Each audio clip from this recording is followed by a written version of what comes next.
there's a very interesting term that shows up in the Quran, specifically in this juz that we are in right now, but in a few places in the Quran, and it's something that we are using in our du'as as well, and that is the term Qurratu A'yun, the coolness of my eyes.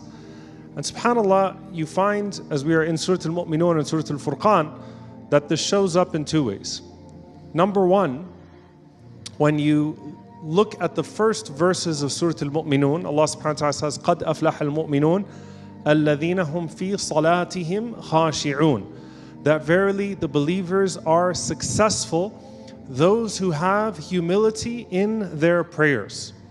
Now, if you were to open up a book of tafsir, you would find that in At-Tabari and Ibn Kathir and most of the tafsir that are based on the narrations of the Prophet sallallahu alaihi wasallam, they will include a narration right under this verse, which is a very beautiful narration, that the Prophet sallallahu alaihi wasallam said, حُبِّبَ إِلَيَّ الطِّيبُ وَالنِّسَاءُ وَجُعِلَتْ قُرَّةُ عَيْنِي فِي الصَّلَاةِ. That perfume or cologne, sweet scents, and my wives have been made beloved to me. Women have been made beloved to me, meaning I naturally incline towards those things. The Prophet ﷺ is saying he loves the smell of sweet scent, and the Prophet ﷺ loved his wives. This was something that Allah put inside of him. حُبِّبَ إِلَيَّ.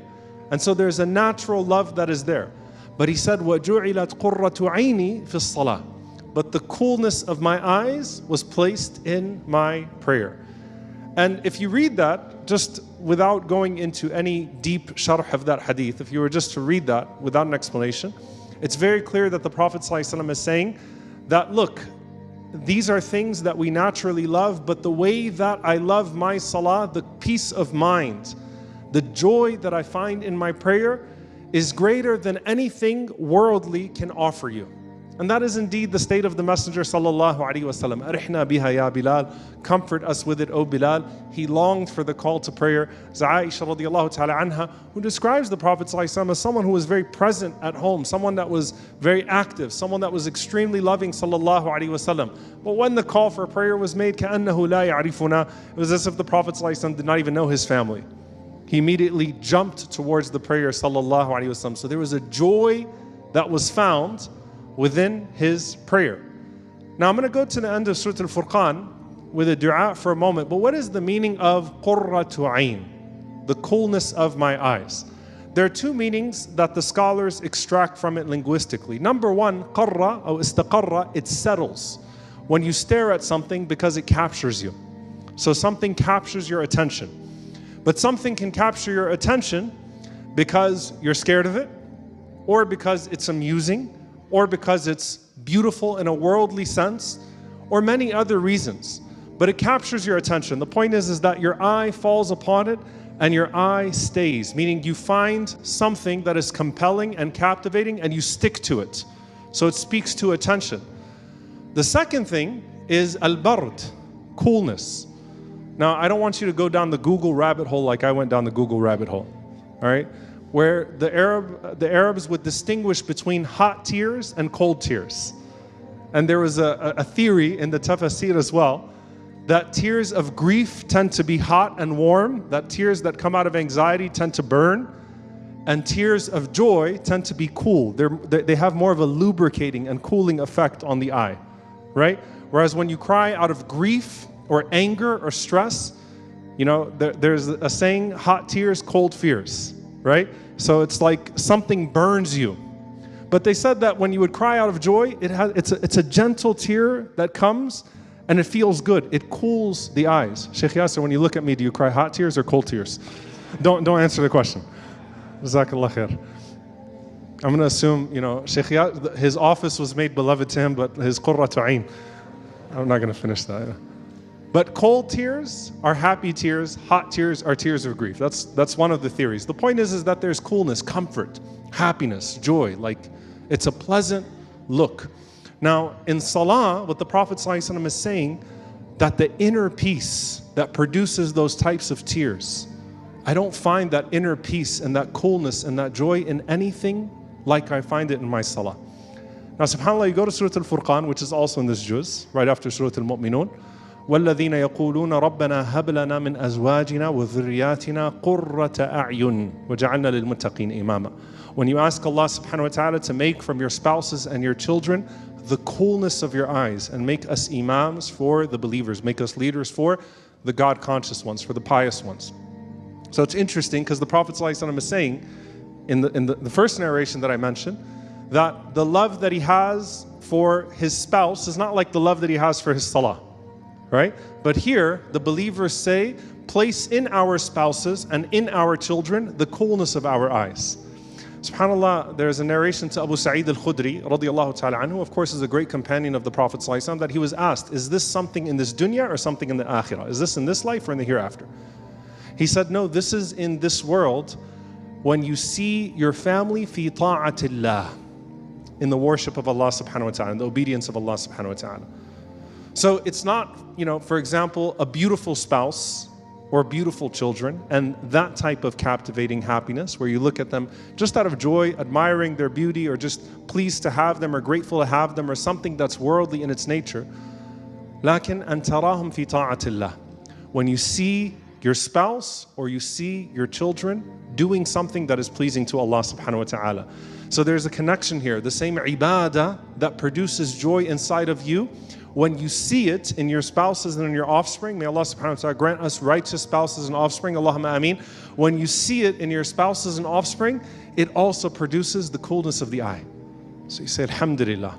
You see your child praying, you see your child worshiping Allah subhanahu wa ta'ala, you see them implementing lessons that you tried so hard to teach them, and now it finally settled inside of them. What a joyous sight that is. May Allah subhanahu wa ta'ala grant it to us. Allahumma ameen. Two more usages of this word. When Asya alayhi salam saw Musa alayhi salam, what did she say to Fir'aun about keeping him? Does anyone know? Qurratu A'yun li walak. It's actually very beautiful. Let him be the coolness of my eyes and the coolness of your eyes. Let's keep him. Let him be the coolness of my eyes and the coolness of your eyes. And this ties to the Qadr series, by the way. Those of you that have been following, in the very first episode, we talked about a narration from Mas'ud radiallahu ta'ala anhu, where he said, the believing soul, on the hadith of al-arwah junudun mujannada, that righteous souls are naturally attracted to one another. Ibn Mas'ud radiallahu anhu said, if you walked into a gathering and you're a mu'min, may Allah subhanahu wa ta'ala make us from the believers, Allahumma ameen, and 99 people were hypocrites and only one of them was a believer, your soul would naturally incline to the other believer in the room. That there is something that is majestic, that ties the souls together, that makes the righteous have an affinity to one another, and you can love someone for the sake of Allah subhanahu wa ta'ala the very first time you see them. And what does Allah say about Musa alayhi salam? See, it's not just like Asya said, he's a cute baby. Asya had seen many babies before. Asya had seen beautiful babies. But she looked at Musa alayhi salam, Qurratu A'yun li walak. Maybe he can be the coolness of my eyes and the coolness of your eyes. Allah describes Musa alayhi salam, وَأَلْقَيْتُ عَلَيْكَ مَحَبَّةً مِنِّي. That I dressed you with a special love from me. And so the righteousness of the soul, the purity of the soul of Asya alayhi salam recognizes the beauty, the purity of the soul of Musa alayhi salam. And when she sees Musa alayhi salam, she's immediately captivated and sees Musa alayhi salam as Qurratu A'yun, as the coolness of her eyes. The last thing, dear brothers and sisters, then, is how Allah Azza wa Jal describes the promises of Jannah. Surah As-Sajdah. فَلَا تَعْلَمُ نَفْسٌ مَا أُخْفِيَ لَهُم مِّن قُرَّةِ أَعْيُنٍ جَزَاءً بِمَا كَانُوا يَعْمَلُونَ. And so no soul knows what we have prepared for them of Qurratu A'yun, of the coolness of their eyes as a reward for that which they used to do. If looking at a flower in Jannah would captivate you for 100 years, when you see it, a flower in Jannah, and you have all the time in the world, you don't have to get anywhere, you don't have to worry about anything. You look at a flower in Jannah and you could stay there for 100 years compelled by its beauty, and it produces joy. What is it like to see the Prophet ﷺ in Jannah? Talk about Qurratu A'yun. What's it like to see Rasulullah ﷺ in Jannah? What's it like to see the family and the companions of the Prophet ﷺ in Jannah? What are your eyes going to do when you see them there? On top of that, of course, all of the rewards and the delights of Jannah, the homes, the palaces, and everything else. But more than anything else, Imagine the Qurratu A'yun if Allah grants you the ability to see Him. May Allah subhanahu wa ta'ala allow us to stare at Him night and day in paradise while He is pleased with us. Allahumma ameen. And that's why the greatest gift in Jannah is seeing Allah subhanahu wa ta'ala. Not anything that you drink or eat, not anything that you do. The greatest gift is being given the ability to see Allah subhanahu wa ta'ala. And everyone in Jannah sees Allah subhanahu wa ta'ala. But some people see Him more than others.